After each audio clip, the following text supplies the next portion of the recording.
Look like the phone in my hand. This phone is Redmi 9A. Now, today I'll show you how to connect OTG in the phone and use Pendrive and memory card and mouse if you want.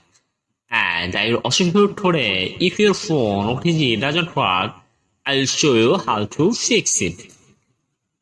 In order to connect OTG to the phone first, I need to take an OTG, and second time, then the pendrive and OTG, connect the two well.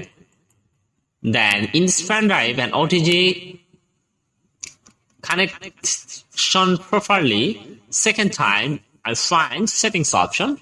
When find settings option, then you have to click on this settings. And when click on settings, you will click on search settings. Then you need to write the search box OTG. But you can see no search result.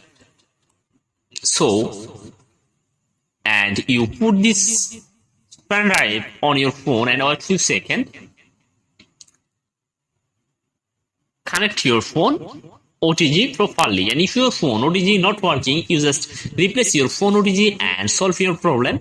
And this phone basically have not to turn on any option to get OTG connection. You just put this OTG and use your mouse and pendrive if you want. And my phone is pendrive working and OTG is working, full working.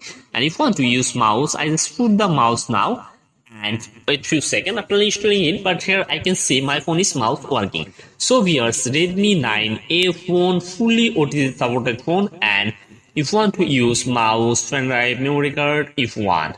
So viewers, if you want to like this video, please subscribe my channel. Thank you. Bye bye.